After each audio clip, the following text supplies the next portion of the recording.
Athlete Mindset is part of the CASSource Podcast Network. At CASSource, we love podcasts. In fact, we love building podcasts, everything from development to production. Because of all that, we're growing this one-of-a-kind podcast network.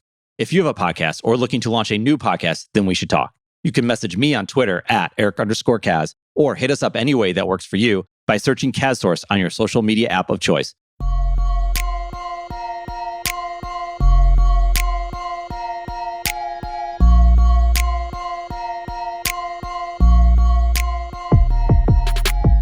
This is the Athlete Mindset Podcast, and it's all about mental health in sports. Presented and produced by Sports Eat Plus, part of the CASSource Podcast Network.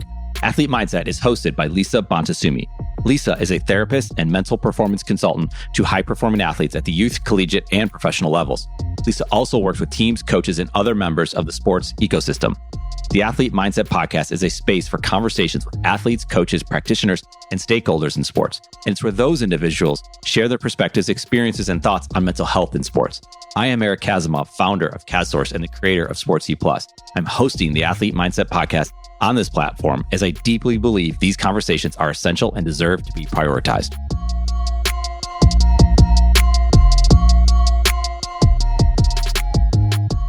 I'm beyond excited today to have Megan Reyes join us today on the Athlete Mindset Podcast. I want to tell you all about her, but first I want her to say hi to everyone and I'm so glad that you're here. Hi, thank you so much for having me. This is a long time coming as well. This is about a year in the making for us to finally get on a podcast together. Yes, it is. I mean, we should have had the mics all hooked up to all of our conversations and dinner and different things that we've had, and it could have been done, but here we are. No, we always have a good convo, so I'm excited to be here. Awesome. So let me tell everybody about Megan. She's amazing in so many respects, but Megan Reyes is a first-generation daughter of Filipino immigrants who is currently based in California.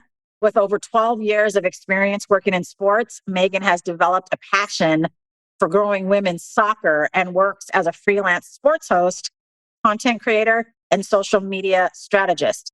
Megan has a strong, engaged, and growing cross-platform audience and has worked with dozens of brands, athletes, and sports organizations. She is a leading voice for mental health, diversity, and inclusion in sports. And Megan's purpose in life is to affect change and bridge communities through the power of sport. Let's go. Oh my God. I'm like, just reading about you, I'm just like, yes, she does. And yes, she is. Thank you. I'm glad. I'm glad that it invokes that type of response. That's the goal. That is well done. Check mark, complete. You know, like we've developed our friendship over, the last year and a half. And it's important for me to highlight who you are as a person and the work that you're doing. We share similar spaces. So I just want people to get to know you a little bit more, but tell us about how you chose to enter into the soccer world. So it's interesting because I don't think it was by choice at first. And so, and I'm very grateful, similar to teaser, a conversation I had with Lisa earlier, when I asked her how she started playing soccer, she said it was a mistake, but probably not a mistake. Yeah. And mine was similar, where it was by chance, and this is where I am today. So how it starts is I started working in sports when I was in college as an intern. And I had a summer internship the summer before my senior year with the Portland Timbers. And I knew nothing about soccer. I knew nothing. And I had the experience for the role. I didn't have any experience in soccer. I didn't play growing up.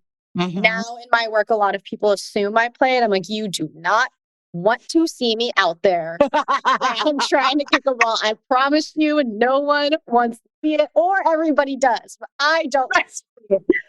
And so working for a team like the Timbers, and this was 2012, so this was their second season in MLS. It's such a passionate fan base. And I thought that was so special. And I had the best summer. And my career since then had taken me to the NBA and then to sports media companies and this kind of crossover of sports digital tech. And then at the end of 2021, I went freelance. I Specific. remember that. Oh my Yes. God, that was big. That was around the time we started becoming friends too. Yeah. So it's very early in this journey that I met you. And I promoted that I am specializing in social media, in athlete marketing, and trying to figure out if being on camera and a host is an area I want to continue to pursue. Mm-hmm. And every opportunity that came to me was in soccer. And through connections and friends I had made on social media and in the space. And if the opportunity made sense to me, it was a yes. And a lot of it was a yes. And I remember this was October when I went freelance. December 2021, USL asked me to speak at their annual Winter Summit. And through that, I think it just kind of snowballed from there. Now being a little bit removed from that time, but so deeply immersed in the soccer space, I can take a step back and see there, I have a lot of friends and I have a lot of peers that do what I do, and they do it very well in basketball, football, primarily, some in baseball, some in all the other sports. And that soccer is still a rapidly growing sport here in the States. Uh-huh. And there, from what I perceive it as, there was a greater need for me in soccer at the time. And it has allowed me to create and take up space and help grow the game. Because as we know, again, we're so immersed in the space, it's constantly in front of mind. It's constantly what I'm consuming, I'm around, I watch, I forget. Unfortunately, a lot of America still doesn't pay attention to the sport. Yeah. So all of this to say, I kind of backed my way into the soccer space. Freelancer, this team, this club, this person, this athlete wanted help, wanted to work together. And then as people continued to see that, now soccer is my world. As you can see my backdrop, like I've got kids everywhere. Yes. Everything I'm doing is in soccer now. So again, it was by chance. I don't think it was by chance, but it was by chance. And Right. I couldn't be happier. No, I love it. I love it. No, it's funny. Yeah, we both have that piece in our stories that was it an accident? Was it by chance? We both believe that it's not, and I think what attracted me to you is like being a Filipina in the sports space. And we first met around soccer too. And now to see you bring it all the way to where you are now is just super inspiring and means a lot, to me, to see that representation. So I want to ask you, like, what does it mean to you to be a Pinay Filipina in the sport industry, especially in soccer and in this talent area that you really do such a great job in? Like, what does it mean to you to be here? To be honest, I haven't been asked that maybe in a while. That's a hard-hitting question. It means the world, especially as a freelancer. And one thing I've always really appreciated and admired about you is similar to me, I try to be as authentic and vulnerable as possible online and with the people I come across. And so in that spirit of authenticity and vulnerability, I have struggled a lot with imposter syndrome, possibly my whole life, but became really prevalent once I went freelance. So it means a lot to me. I get messages from young women wanting to work in sports, and the ones that particularly hit close to home are the young Filipinas that they all want to learn and talk, network, pick my brain, and they all mean so much to me when I get them. And sometimes I truthfully don't have the space to reply, and I hope they know that I receive it, and I receive it with a lot of gratitude and love. And the ones that I get from people that say, I'm Filipina as well, and it's really inspiring to see you in the position you are and to take up the space that you do, it means the world. It was never my original intention when I started in sports, but to know that I can show people and women of color that not only can you make it in sports, but if you can afford to and are willing to take the risk to invest in yourself and go out on your own, that it is possible. And then it is a sustainable way for someone to make a living. So it means the world. It means the world. And I sometimes also have to take a step back because there was a point about a year and a half ago, 2 years ago, where I felt as if I had to carry that burden for women in sports and women of color in sports. And I remember there was one thing that was a little bit upsetting to me. I've always been very vocal about social issues, social justice issues, where it intersects in sports.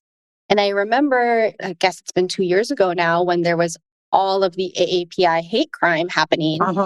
Someone messaged me and asked, like, why haven't you put out a statement? Why haven't you said anything? I always value and appreciate your vocalness around these issues. Essentially, almost guilting me into not saying anything. And I could just, maybe that was not their intention. It was over a message, but that's how I received it.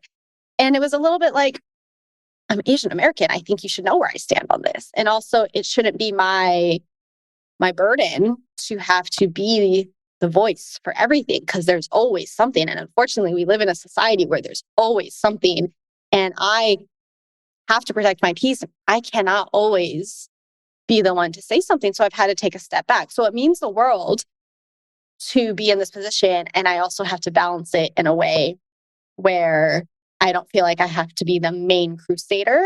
I can inspire others to also speak up, and collectively as a whole, we can continue to fight for whatever cause we are fighting towards, so that I can also protect my peace. That was a very long answer, but it means a lot. No, it's a great answer. It's an honest answer. I always expect that from you. It's a real answer. It's your answer. And that's what I want. And I think that's what people want to hear. I think, when we become, whether by choice or not, in a certain light where people value what we might say, it is a balance of when we say it, how we say it, assessing if we have the energy for it, and doing it, with others, not alone, not being the only one. I think that's a very good point. I mean, I think it can damage our own mental health, our own burnout level when we don't set boundaries and aren't able to kind of like say, like, this is how I stand on it. You should know it. Refer to these other ways I've expressed myself about it. Doesn't change whether there's, a rise in AAPI hate or not. It's like a standard belief system. But I think it's a lot of emotional energy and labor to have to comment on it when asked, when maybe you're not in that space. And that doesn't mean you're less down or less like passionate about it. It's just like, I'm not choosing to express it that way. But I think that it's great that you can come to a place where you know your limits, know when you have to rest, know when you have to step back, and then you come back when you're ready. I think that's a valuable level of self-awareness that you've grown into, which is awesome to see. It's taken time, but it is changed my life. And, there were times where I was just agonizing over word choice and sending it to friends, like whatever issue I was speaking out on. Hey, this is my intention. Is this going to come across the wrong way? And I don't even remember the particular instance, but there's something where I didn't include a word. And that's my issue with social media. As much as I love it, there's so much nuance. And because I did or didn't use a word, that wasn't my intention. And you can typically tell when someone's intentionally being an ass or not. And then once I would even hit send, I just have the anxiety of, how are people receiving it? Am I getting mean, toxic comments to the point where I'm like, I have to protect my space and I just can't continue, to do this anymore, or as frequently as I once was. Because as much as it meant a lot to me to be vocal, it was at the cost of my anxiety and my energy. Yeah. No, I think there's a balance that we all have to, it's a daily practice, a lifelong practice to figure out how that works. So I'm so glad that you didn't give up on yourself and that, it's something that you have to like keep being aware of. I mean, you are a performer. I mean, you have the pressures. You're in front of the camera. You have your own anxieties. You have a pretty public life on a lot of levels. Like, what are the pros and cons of that, I guess? What are the goods and bads? What are the roses and thorns of that kind of persona, that kind of work? So I always preface with everything with, this, but I preface everything with, I understand my problems are privilege problems, they're champagne problems, first world problems. And at the end of the day, in the context of Megan's life, they're still my problems. And so the pros are I get to travel. I get to wake up every day and decide what I want to do. If a brand says, we'd love to send you here to do this, I just get to go travel and do what I love, watch women's sports, watch women's soccer. And there was a point this last weekend because I was in LA for Angel City's opening day where I had to take a second to be like, this is really my life. This is my career now, is to get to go to these games and create relationships with players and the league and other storytellers to continue to grow the game that we love. And this is my life. Like, this is work. And that's such a huge pro to me.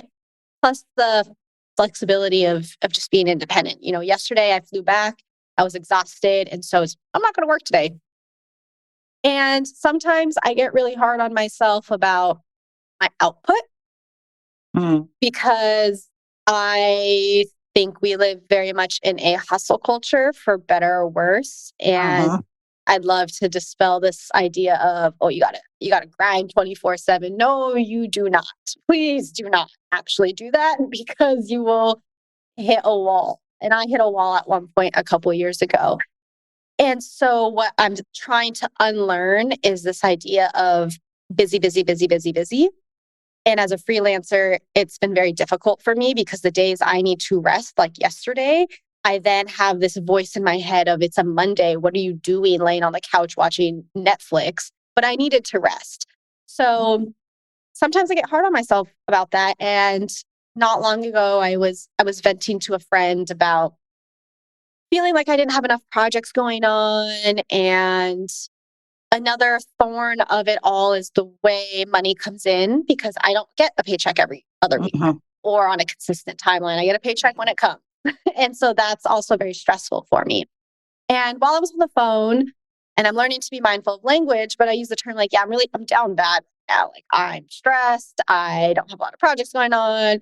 I don't have a consistent income. And they had to remind me, which I really appreciate.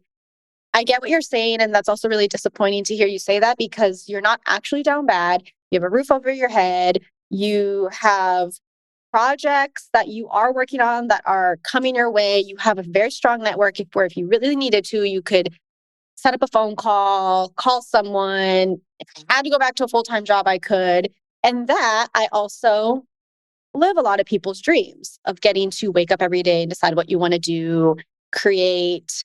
And my life, and at this point, my livelihood is getting to go to these places, hang out with people, talk with people, record things for other brands and people to use as content. And that's how I make my money.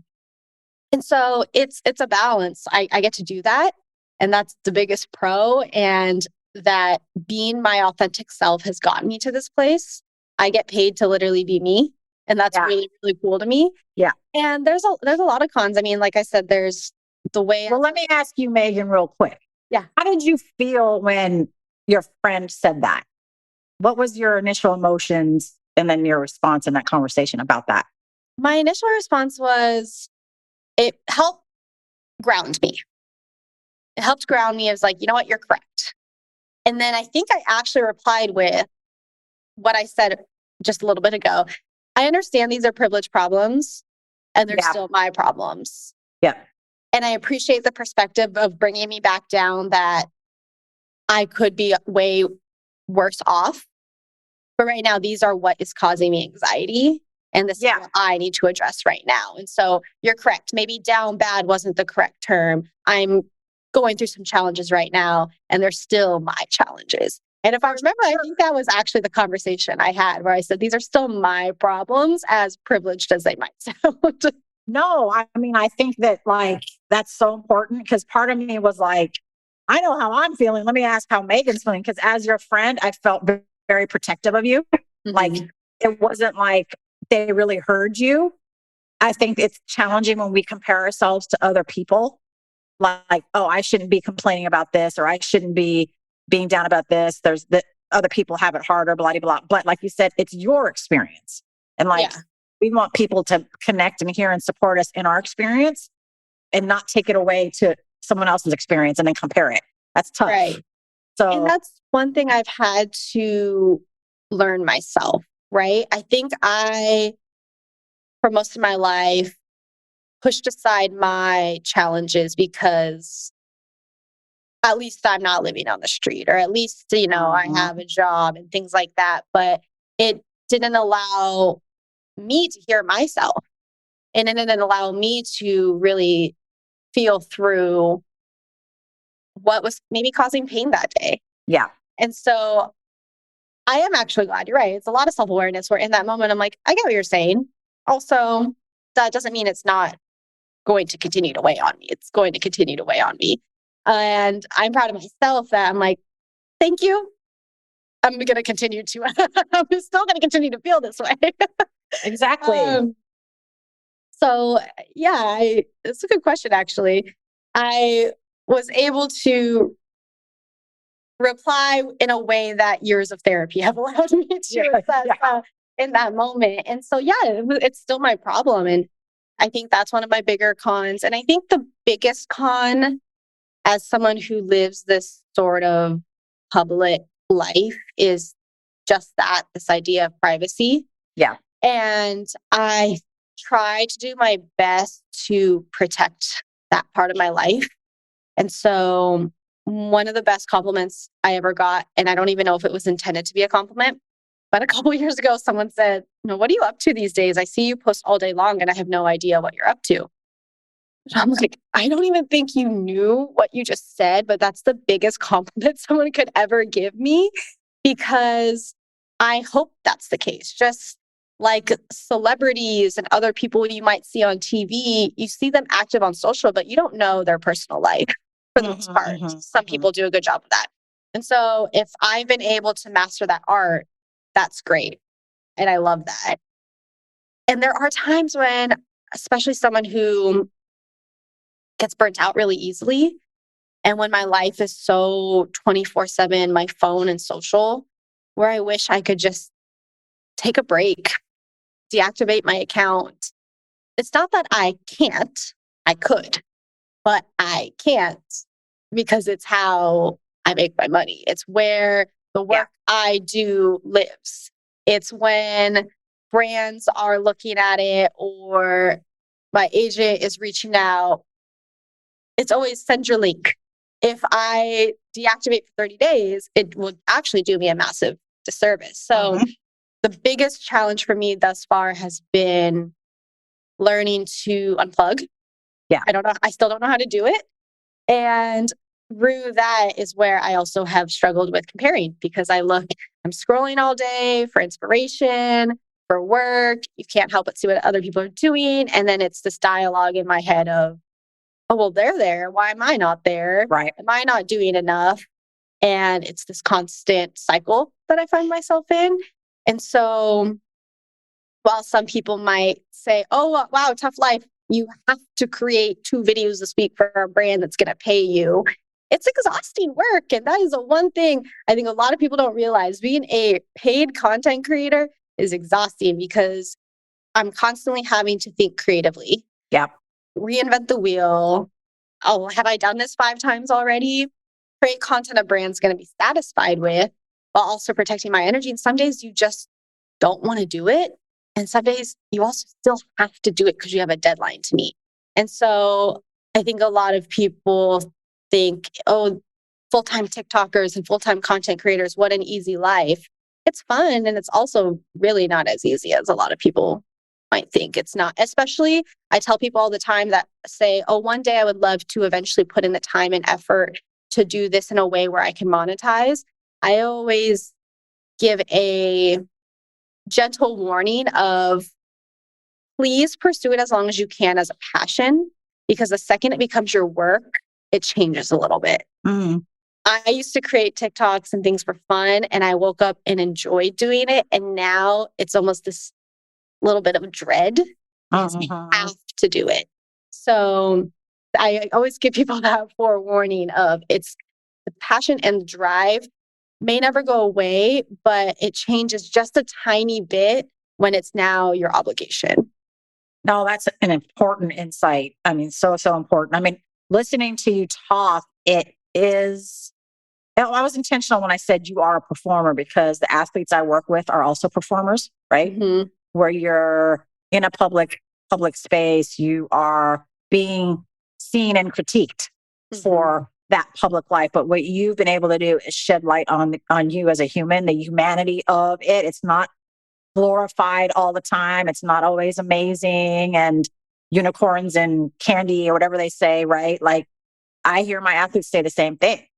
Like people think like that I don't have a heart, or people think like that I don't need to sleep, or that I am just a robot in this because it's my job, you know? And so like bringing in the humanity to people is really, really important, and really the transparency about what goes on in a person's heart and mind while they're doing something that they love, and then managing that slight like tweak when it becomes more of a responsibility or obligation or paid commitment is very, very important, I think, to highlight. So thank you for doing that. How do you manage? How do you manage adversity? How do you manage when there are those days when I got this deadline and I'm just not feeling it? Like, how do you get yourself prepared and ready to do those things? She's laughing, everybody, just because you can't see her, but she's over here like kind of looking at me and laughing. How do I? Again, so much of what I do on a day to day that I've learned to do is have conversations with myself. So, for example, we've had this scheduled for a while now. If I woke up this morning and just knew I absolutely could not do it, I've learned to practice what I consider uncomfortable conversations to say, like, I don't have the space right now. And I think it was a speaking engagement I was asked to do about an hour beforehand. I was so anxious and I was on the verge of tears. And I knew that if I forced myself to do it, I would not be my best self. And I've learned to practice doing that, even if I feel bad and it's last minute or I messed up someone's schedule, that it's not my responsibility to control how they receive it and how they feel about it. Because if I like absolutely was not in the best space, I'm just not, and that's what it is. And so I have honest conversations with myself, and I try and figure out what I need to do beforehand. So this morning, for example, I was super tired. I laid in bed until 9. And I rested and then woke up, made coffee, and started doing a little bit of work before we got on the link. And so I just really have to be very mindful of it. Or if there are times where I feel like if I have to create content that day and I kind of have to force it, where I have a deadline to me and I have to force it, then I will allow myself the rest of the day to relax. But one thing I actually have been practicing for a while now that you suggested I do, because you know how I get very easily overwhelmed, and I'm very open about the fact I am managing adult ADHD, is the breaking down of tasks. So instead of putting on my to-do list, edit this video that I'm going to stare at all week and not do, my to-do list each day is 15 minutes editing this video. And Lisa taught me this about 1.5 years ago. And I've been doing it every day, and it helps so much. And, I'm working on a podcast project right now that you and I have spoken about, and I could have on there, write an episode this week. And that is so daunting. Write an episode this week. And that's how I used to do my to-do list until you taught me this hack. And now it's 30 minutes writing this episode. And there are days like the last 2 weeks where I don't do it. But if I had the space, I could look at it and be like, that's an easy feat. I can spend 30 minutes doing this. And so all of that to say, where this method you taught me has helped me, because I chip away at it one by one, even leading into maybe larger commitments or things that I need to do.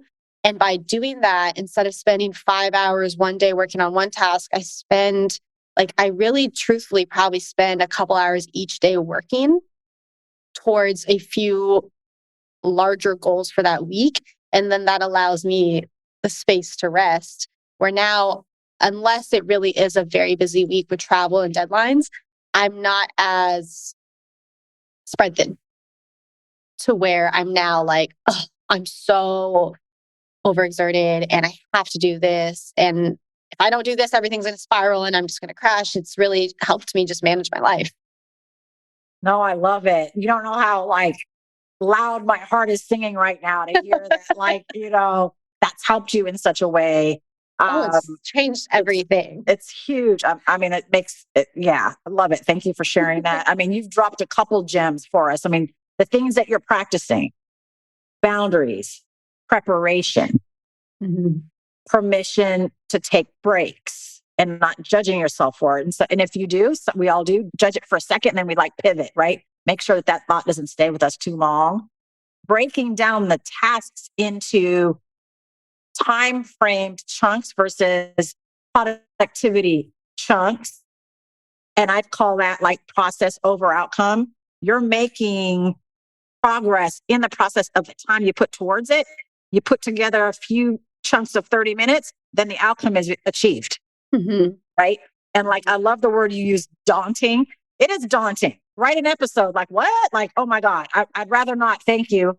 Yeah, exactly. But like, or like, I'm going to put together like today, let's say it's Wednesday at 2, I'm going to work on this part of the script from 2 to 2:30, and that'll be my rhythm for the next week. Bam. Like, it's a SMART goal format. We check it off. The brain loves it, gives us more motivation and positive hormones to move on to the next one.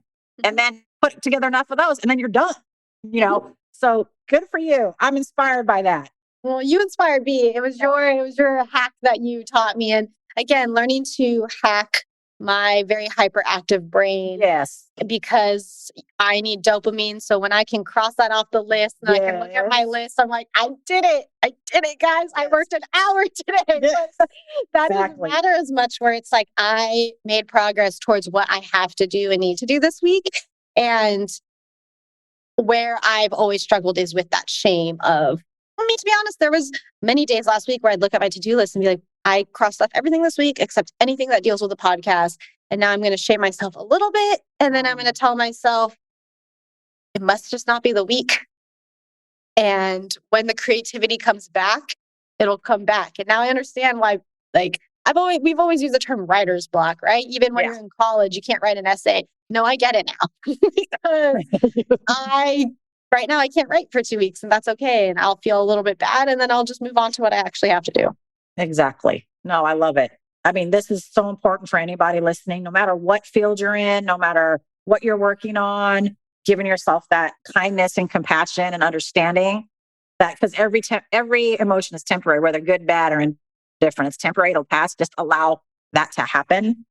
I mean, I have a few more questions. One is a big one for me. Like, you talk about, being a mental health advocate. What does that mean to you? And where did that passion for mental health come from? So my journey with mental health started with managing my mental health. And you and I have had many conversations about this. So I'm going to preface back up. What is mental health? And mental health is just your overall health. You and I know this. For the context of anyone listening in, when I say mental health, I mean the struggles I've had. Because, right, people are conflating mental health with mental health illnesses and issues, and it's not the same thing. So my journey with managing my mental health challenges was when I graduated college, and I had extreme, almost paralyzing anxiety, panic attacks, things like that. And I didn't understand why. I was living in Oregon at the time, moved to the Bay Area. Everything went away. It was great. Oh, I'm fine. I went to therapy for a little bit during that time in Oregon. And then when I moved, everything's great. I'm good. Must have been, it's been a time in my life. And then there would just be times where it would come back and I just didn't understand it. I didn't know how to process it. And then in 2020, so there's that. In 2020, there's that. We were all home. It just came back, and it was really difficult. And so I started going to therapy then. And so now I've been consistently in therapy for 3 years. And I started to understand myself and understand everything about my life and ask these tough questions and try to trace back as far as I could to my childhood. And in all honesty, there's a lot of parts of my childhood that are just blocked out of my mind for some reason. And so even trying to attack, like, why? Why is that? And through that, I've obviously become self-aware, understood myself. And as I was going through this early journey revisiting therapy, again, at a time when I was very vocal, particularly on Twitter, I was vulnerable about the experience and about the things I learned and how it relates to my life working in sports and how the two are very much related. The pressure, the 24/7, Yep. the you'll never be good enough, all the things we've all unfortunately heard at some job or another, and the response I got from people in a way that, thank you so much for sharing this. I thought it was just me. So many other people, again, particularly that worked in sports, were at that crossover of the two. And then people also sharing with me, as a Filipino, as an Asian American, thank you for talking about this. Because in our culture, we don't talk about this. And even at first, when I told my parents I was going to therapy, it was a little bit like, oh, okay. Right. And questions weren't really asked. Yeah. And even to this day, it's still kind of glossed over a little bit. And the more I shared and the more positive and supportive, encouraging responses I received, the more it became something I am really passionate about speaking out on. And then where it became even more meaningful to me and how you and I even really cross paths is how that then also translates to the athlete side. I've been working in sports long enough that we know, and you said it earlier, like, these are human beings. This is just their job. It's not who they are. And as I became closer friends with a couple people in the space and having honest conversations with them, you see how that really affects them.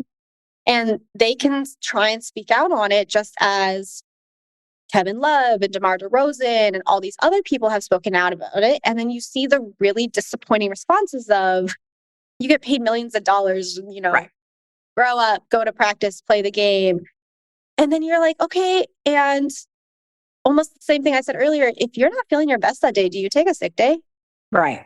Right. Do you allow yourself rest? So why is that any different for them just because they are meant to perform? And they are expected to perform at your beck and call when you feel like they're able to, and being able to see the overlap and then help try and advocate that for them, because some people, there's a very vocal minority in the world who don't understand it, and they're not going to understand it if it comes from me or from the athlete. But as we know, if you can have many people speaking on the same cause on their behalf, it can only help drive the conversation more.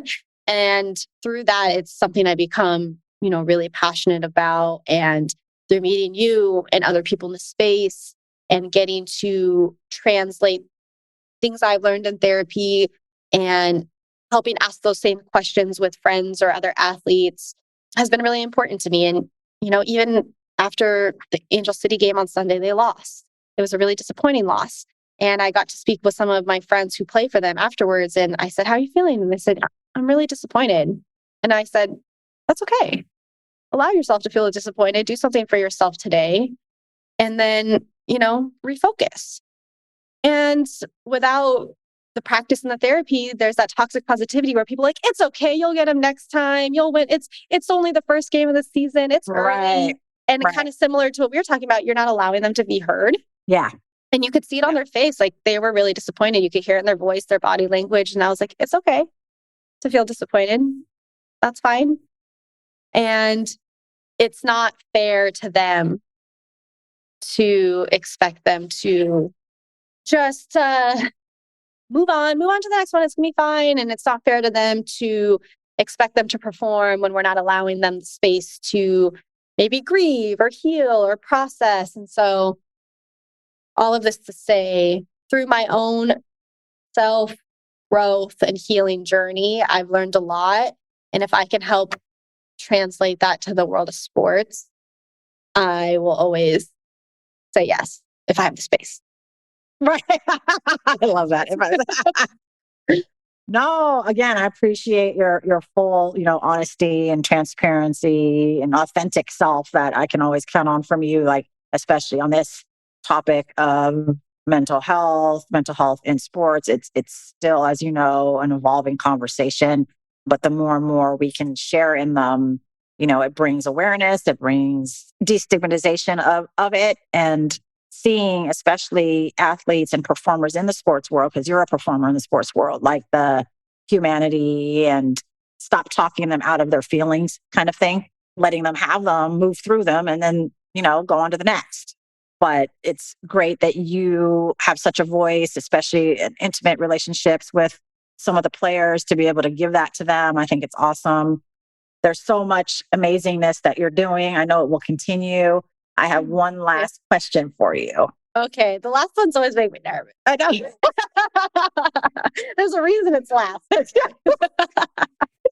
So, all of those, you said, you get messages from young Filipinas, around the world, I'm sure. You can't get to all of them. It's unrealistic. It's tough. If you had the opportunity to do like a group message in the form of your voice now to everyone who's reached out or those who have wanted to reach out but haven't, what would you like to say to them? Oh, that's a very good question. It's perfect. This is my way of answering some of those messages. Yes. So most of the messages are, where do I start? And how can I get to where you are? And what advice do you have? Typically is something along the lines. Okay. And so I would say my biggest advice is, one, I could tell you my journey. And some people might take that as a blueprint, but it's not. And I could ask the hundreds of people I know that work in sports, and everybody's blueprint is different. Some people studied sport management specifically, got into the space. Some people studied something completely different, and they took a job that was offered to them in sports, and the rest is history. And so I don't always like answering that question, because sometimes it's honestly, it's just like a little bit of luck of what experience might come your way in that moment in your life and the people you know. So one, I'm always happy to share my career journey, but that doesn't mean it's going to work for everybody else, because there are also a lot of people who do all the right things, and sometimes it's just not the path meant for them. Two, I would also say network.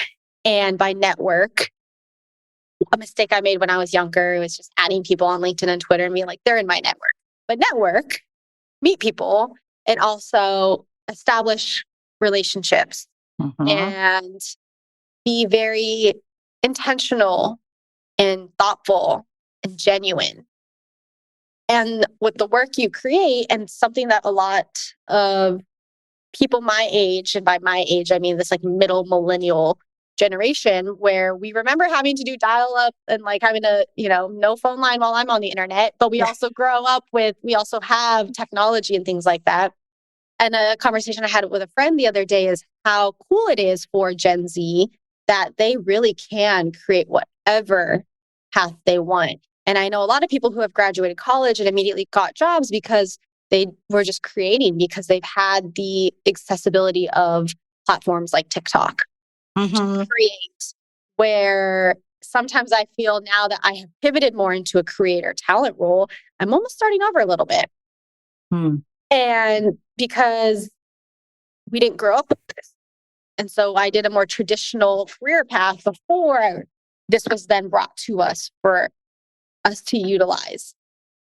And so with that said, I would also say create. And nowadays, social media, again, for better or for worse, are our resumes. And sometimes there are dozens of case studies of creators who just were themselves. They created videos, TikToks, Reels, whatever it may be, YouTube, and they were genuine and they engaged with their audience. and they built a following and now they are quote unquote influencers and this is their job. Where I would say like just the people that are comfortable enough and willing enough to show some confidence and be themselves on social media, just create whatever ideas you have, create. And I would also say, someone had to remind me this, people are paying attention more than you might realize in a good way. Mm-hmm. So while it may not seem like your work is reaching the right people, it is. They're just quietly paying attention. Yeah. And I have been in roles where when it's time to hire someone, we go and we're like, oh, this person from social media, this person. So while you may not know that, your name may be being talked about because we are paying attention to the content you're creating and the things you're passionate about.